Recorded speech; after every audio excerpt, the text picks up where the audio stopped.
All right, listeners, buckle up. Time for another deep dive. Excited to be back. Today we're taking a trip to the wizarding world, Always good trip.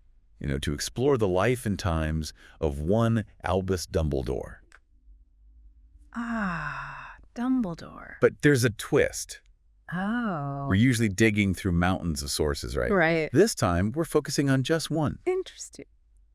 Which is? Harry Potter and the Deathly Hallows. Ah, so we're looking at how one story portrays him, the whole picture from just one angle. Exactly. And let me tell you, it's a complex picture.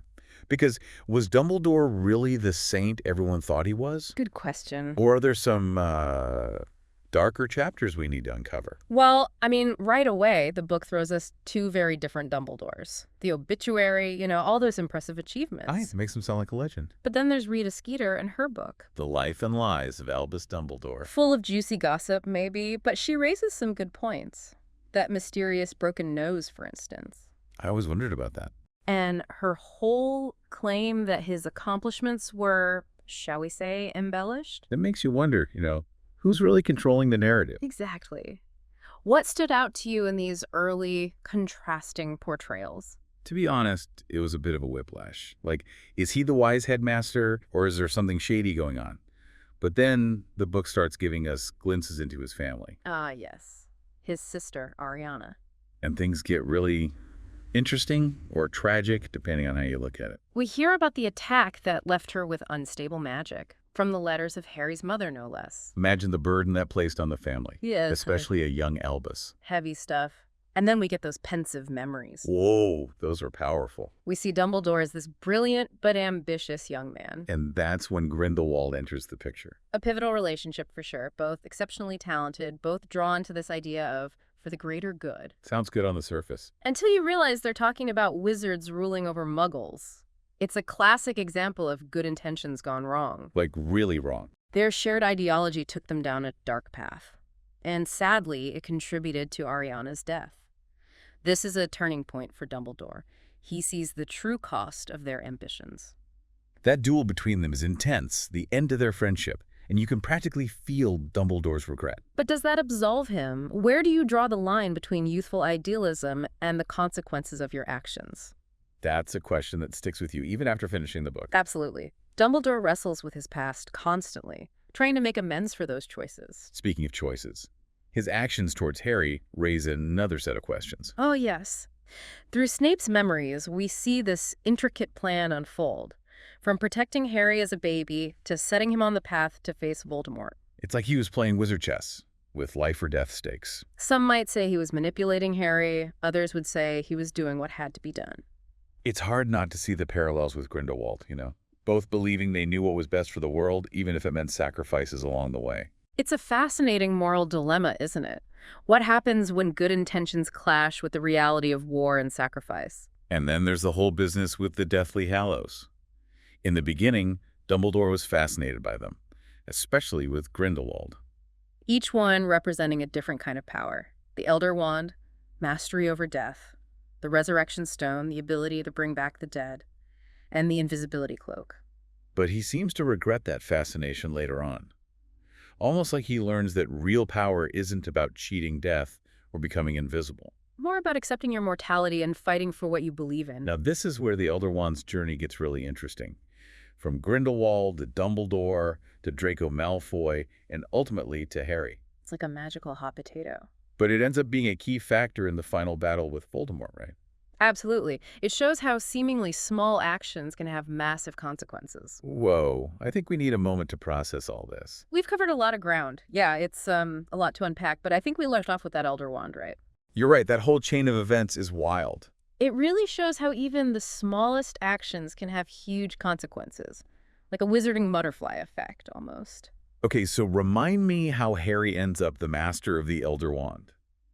Because I don't remember him winning it in some epic duel. It all comes down to disarming, remember? Draco disarming Dumbledore at the astronomy tower. Oh yeah, I forgot about that. That's actually when the wand's allegiance shifted to Draco. Not through conquest, but through disarmament. Huh. But Draco never actually used the Elder Wand, did he? No, he didn't. And that's where things get even more interesting. Later, at Malfoy Manor, Harry disarms Draco.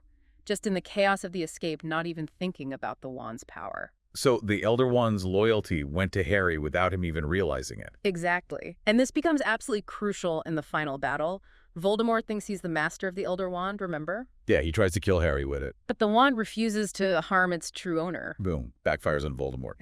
And it all traces back to that moment at the Astronomy Tower. It's a brilliant twist, and it really emphasizes that in this world, actions have consequences, even seemingly insignificant ones. This whole deep dive is really making me see Dumbledore differently. He's not just this perfect, wise old wizard anymore. That's what makes him so compelling, though. He's complex, makes mistakes, struggles with his past.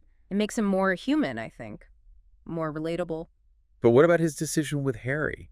Letting him walk into that final confrontation with Voldemort, knowing Harry would probably have to die. Was that a selfless act or just a cold calculation? It was a gamble, definitely. But based on Dumbledore's understanding of both Harry and Voldemort, he knew Harry had something Voldemort could never understand. Love. Exactly. Dumbledore was betting on the power of love. Harry's willingness to sacrifice himself, his compassion, that was his greatest strength. Wow. So much to think about. It's like peeling back layers of an onion with Dumbledore. Each layer reveals something new. And that's what makes these deep dives so rewarding, right? One story can lead to so many profound questions about morality, destiny, choices. It makes you wonder, what if Dumbledore had made different choices earlier in his life? Would things have been different for Ariana? For the wizarding world?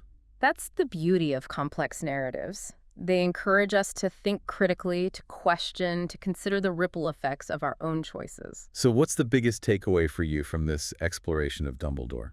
I'd say it's a reminder that even those we see as heroes are just human. They're capable of great good and terrible mistakes. It's those imperfections that make their stories so interesting. It's them real. Right. We should strive to understand the complexities of people, their triumphs and their failures, instead of just labeling them good or evil. I like that. It's a reminder to look deeper. Always more than meets the eye.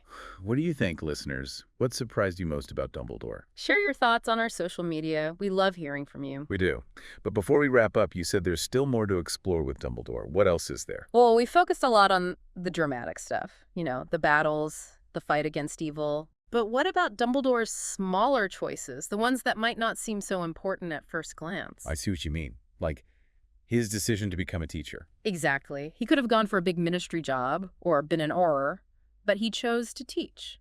That says something about his values, doesn't it? Absolutely. He was dedicated to shaping young minds, nurturing the next generation. It's like he chose to pass on his knowledge, his wisdom, instead of chasing power or fame. Think about all the students he influenced. Those lessons went way beyond spells and potions. It makes you think about the teachers who had an impact on your own life, doesn't it? Absolutely. The ones who helped you become who you are. It's quite a legacy. Ah. And it shows the power of mentorship, of education.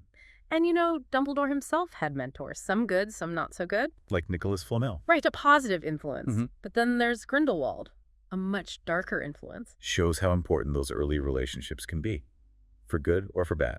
Exactly. It reminds us that we're all shaped by our experiences, by the people we meet, and that even the greatest wizards are vulnerable to those influences. And that even when we mess up, we can learn from it. Dumbledore's story, it's ultimately about redemption, isn't it? It is. Facing your past, using your experiences to help others find a better way. This deep dive has been amazing. Secrets, good versus evil, the impact of mentors. I can't believe how much we got from just one story. It's the power of storytelling. It gets us thinking, makes us question ourselves and the world around us. That's what the deep dive is all about. So if you enjoyed our exploration of Albus Dumbledore, make sure you subscribe and follow us. We have so many more fascinating deep dives to come. And if you're feeling really generous, you can support us on Patreon. The link's in the description. We really appreciate your support. It helps us keep making these thought-provoking shows, and we always want to hear your thoughts. So join the conversation on our social media. Let us know what you thought of this episode. And tell us what you'd like us to deep dive into next. Until then, keep those brain cells buzzing. There's always more to learn, more to discover. And more to ponder. So long, everyone, and keep diving deep.